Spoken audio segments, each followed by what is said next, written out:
Good morning everyone. तो आज हम पढ़ेंगे कक्षा 10 का संस्कृत चैप्टर 4।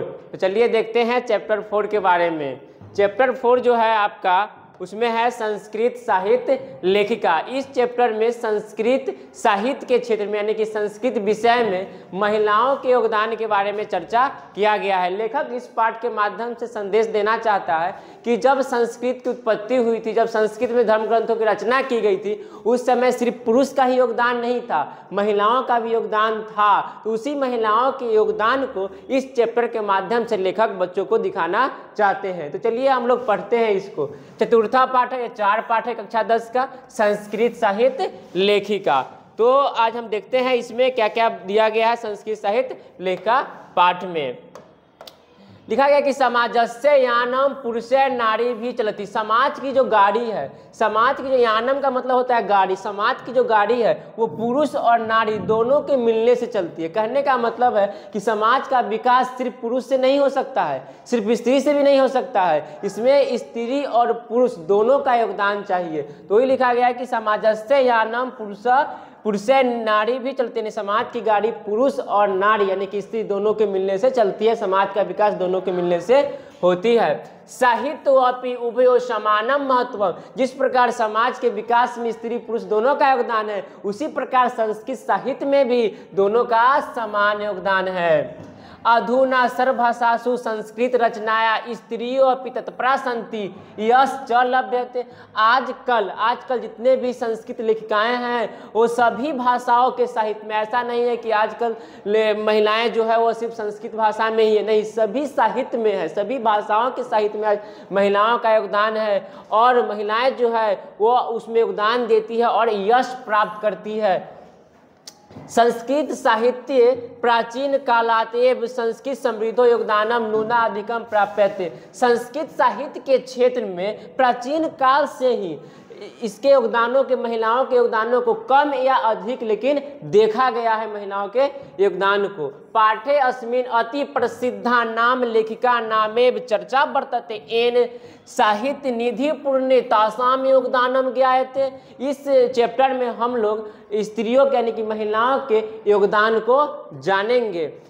लिखा गया है कि विपुलम संस्कृत साहित्यम विभिन्न कवि भी शास्त्रकारा चैव समृद्ध। जो हमारा संस्कृत साहित्य है जो अत्यधिक, विपुलम का मतलब है अत्यधिक, इसका विस्तार बहुत बड़ा हो। तो संस्कृत साहित्य है उसका विस्तार बहुत बड़ा है। तो जिसका विस्तार बहुत बड़ा हो ऐसा संस्कृत साहित्य, जितने भी संस्कृत साहित्य उसमें विभिन्न प्रकार के कवि हो, चाहे शास्त्र को लिखने वाले लेखक हो, वो सभी मिलकर इस संस्कृत साहित्य की रक्षा करते हैं, इसका संवर्धन करते हैं। वैदिक कालात आरंभ्य इस शास्त्रा नाम काव्या नाम रचने संरक्षणे यथा पुरुषा दच्चित्त। अगर हम वैदिक काल की बात करें तो जब वैदिक काल का आरंभ हुआ था उस समय से शास्त्रों को लिखने में, काव्यों को लिखने में या इसकी रचना करने में, इसकी संरक्षणा करने में जिस प्रकार यथा मैंने जिस प्रकार पुरुषों का योगदान था उसी प्रकार स्त्रियों का भी योगदान देखा गया है।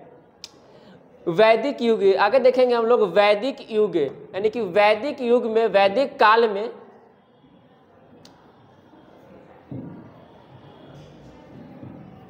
देखते हैं वैदिक युगे मंत्रा नाम दर्शका न केवल ऋषि प्रत्युति ऋषिका अपि सन्ति। जब वेद का आरंभ हुआ, जब वेद का युग था, तो वैदिक युग में मंत्रों को देने वाली सिर्फ ऋषि ही नहीं ऋषिका भी थी, यानी कि सिर्फ लेखक ही नहीं लेखिका भी थी, महिलाएं भी थी। ऋग वेदे चतुर्विशंति अथर्ववेदे च पंच ऋषिका मंत्र दर्शनवत्यो निर्दिश्यन्ते यथा अमी अपाला उर्वशी इंद्राणी वागम्भृणी इत्यादि। कहा गया है कि ऋग वेद में जो सबसे पहला वेद है, सबसे प्राचीन वेद है वो है ऋग वेद। तो ऋग वेद में 24 महिलाओं का नाम आता है, यानी कि 24 महिलाओं ने, जब ऋग वेद की रचना हुई थी उस समय 24 महिलाओं ने अपना योगदान दी है। और अथर्ववेद में 5 महिलाओं ने योगदान दी है, जिसमें है अपाला उर्वशी इंद्राणी और वागम्भृणी, जिन्होंने अथर्ववेद में अपना योगदान दी है।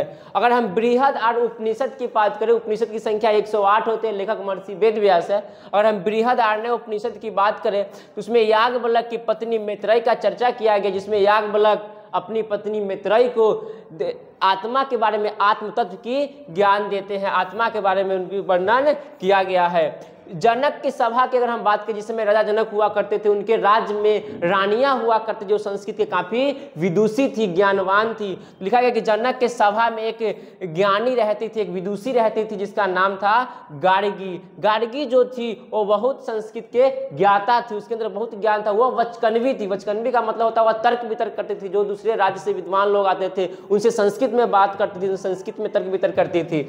महाभारते अपि जीवन पर्यंत वेदांत सुलीन प्रायः सुलभा वर्णम लभ्यते। और हम महाभारत में भी अपना सारा जीवन न्यौछावर करने वाले एक ऋषिका का नाम जानते हैं, जिसका नाम है सुलभा। सुलभा ने महाभारत में अपना सारा जीवन न्यौछावर कर दी। उसके बाद आगे हम लोग देखते हैं,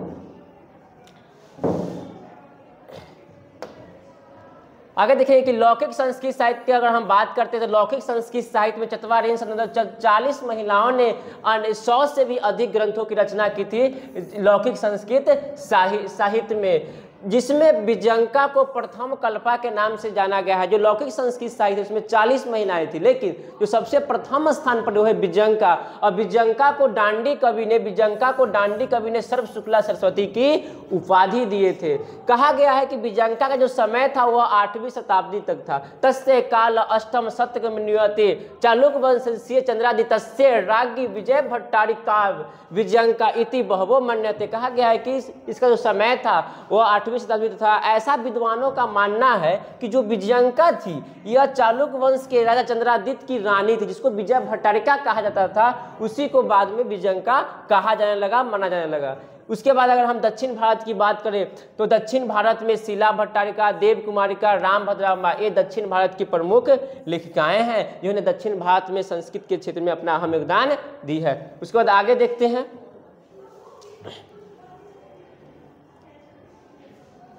चलिए इसमें देखते हैं कि विजयनगर अगर हम बात करें, उस समय राज हुआ करता था विजयनगर राज। अगर हम विजयनगर राज की बात करें तो लिखा गया है विजयनगर राजस्य नरेशा संस्कृत भाषाएं संरक्षणाय कृत प्रयास असन्निधि विदित मेव। कहा कि विजयनगर में जो भी राजा हुए, जो भी शासक आए, वो शासक संस्कृत के भाषा को संरक्षण दिए। लिखा गया है कि तेसा अंत पूरे संस्कृत रचना कुशला राज्य। उनके जो राजमहल में जो रानियां हुआ करती थी वो भी संस्कृत की ज्ञाता थी, वो भी संस्कृत जानती थी। अगर हम बात करें 14वीं शताब्दी की तो 14वीं शताब्दी में विजयनगर में कंपन राय का राज था। कंपन राय की रानी जो थी गंगा देवी, वो संस्कृत के बहुत जानकार थी। उन्होंने संकट मधुरा विजय महाकाव्य की रचना की थी। तो ये ऑब्जेक्टिव से काफी इंपॉर्टेंट है कि कंपन राय की रानी कौन थी, तो गंगा देवी थी, जिन्होंने मधुरा विजय महाकाव्य की रचना की। उसके अगर हम बात करें 16वीं शताब्दी की अगर हम बात करते हैं तो 16वीं शताब्दी में अच्युत राय का शासनकाल था। अच्युत राय का शासनकाल था और अच्युत राय की रानी जो भी थी तिरुमलांबा भी वरदाम्बिका प्रणय ग्रंथ की रचना की थी। इसकी रानी का नाम है तिरुमलांबा। उन्होंने वरदाम्बिका प्रणय ग्रंथ की रचना की थी। उसके बाद अगर हम बात करते हैं आधुनिक काल की अगर हम बात करते हैं तो आधुनिक काले संस्कृत लेखिकासु पंडिता क्षमा राव। आधुनिक काल की संस्कृत लेखिका में अगर सबसे प्रसिद्ध है तो है पंडिता क्षमा राव। पंडिता क्षमा राव ने अनेकों ग्रंथ की रचना की थी, लेकिन उनका जो सबसे पहला ग्रंथ था उनके पिता शंकर पंडित पर आधारित था। उस ग्रंथ का नाम है शंकर चरितम। तो शंकर चरितम पंडिता क्षमा राव की रचना है। इतना ही नहीं, जब वह गांधी दर्शन से मिली, गांधी दर्शन प्रभाविता सा सत्यग्रह गीता, मीरा लहरी, कथा मुक्तावली, वित्त परिषद यात्रा, ग्राम ज्योति इत्यादि अनेकान ग्रंथान प्रणीतवंती। कहा गया है कि जब वो गांधी जी से मिली तो उनके दर्शन से प्रभावित होकर उन्होंने अन्य 5 ग्रंथों की रचना की, जिसमें आपका है मीरा लहरी, सत्यग्रह गीता, मीरा लहरी, कथा मुक्तावली, वित्त परिषद यात्रा, ग्राम ज्योति इत्यादि। अगर हम वर्तमान काल की बात करते हैं तो वर्तमान काल की संस्कृत लेखिकाओं में आपका है पुष्पा दीक्षित, मनमाला भवालकर, मिथिलेश कुमारी मिश्र। ये दिन पर दिन संस्कृत के क्षेत्र में अपना अहम योगदान दे रही है। तो ये था आपका चैप्टर। अब इसमें ऑब्जेक्टिव पॉइंट ऑफ व्यू से कुछ मेन हम लोग टॉपिक देखते हैं।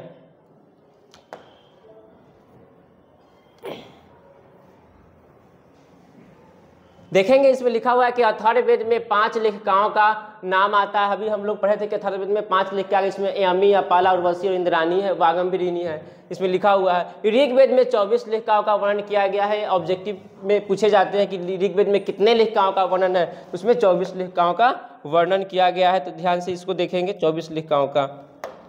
उसके बाद हम आगे देखते हैं लौकिक संस्कृत साहित्य अगर हम बात करते हैं, लौकिक संस्कृत साहित्य में 40 महिलाओं का नाम आया है। दक्षिण भारत के लेखिकाओं में शिला भट्टारिका, देव कुमारिका, राम भद्रामा प्रसिद्ध है। ये सब ऑब्जेक्टिव में पूछे जाते हैं कि दक्षिण भारत में कौन कौन से लेखिकाएं हुई, इसमें नाम है शिला भट्टारिका, देव कुमारिका, राम भद्रामा, ये सब प्रसिद्ध थी दक्षिण भारत की लेखिकाएं में। अगर हम बात करें बिजंका की, अगर हम बात करते हैं तो हम लोग चैप्टर में पढ़े हैं बिजंका के बारे में कि बिजंका जो थी वह श्याम वर्ण की थी, लेकिन उसकी लेखन कला काफ़ी प्रसिद्ध थी, इसलिए उसको सरस्वती सरस्वती भी कहा गया है। तो बिजंका को सरस्वती दांडी कवि के द्वारा कहा गया था। ये ऑब्जेक्टिव में पूछते हैं कि बिजंका को सरस्वती किसके द्वारा कहा गया है, तो दांडी कवि के द्वारा कहा गया है। कंपन राय की रानी गंगा देवी ने मधुरा विजय महाकाव्य की रचना की, ऑब्जेक्टिव में पूछे जाते हैं। अच्युत राय की रानी गंगा देवी ने वरदाम्बिका पन्या ग्रंथ की रचना की। आधुनिक काल की संस्कृत लेखिकाओं में पंडिता क्षमा राव बहुत प्रसिद्ध है। उसे अगला पॉइंट हम लोग देखते हैं। अगला पॉइंट है गांधी दर्शन। आधुनिक काल की संस्कृत लेखिकाओं में पंडिता क्षमा राव बहुत प्रसिद्ध थी। उन्होंने गांधी दर्शन से प्रभावित होकर क्षमा राव ने 5 अन्य ग्रंथों की रचना की, इसमें सत्याग्रह गीता, मीरा लहरी, कथा मुक्तावली, बीच परिषद, ग्राम ज्योति में है। सब काफ़ी ऑब्जेक्टिव में पूछे जाते हैं। वर्तमान काल की संस्कृत लेखिकाओं में पुष्पा दीक्षित, मनमाला भावारकर, मिथिलेश कुमारी मिश्र, ये दिन पर दिन वर्तमान काल में संस्कृत के क्षेत्र में अपना योगदान दे रही है। तो ये था आज का चतुर्थ पाठ चैप्टर 4। कल हम लोग देखेंगे चैप्टर 5। धन्यवाद।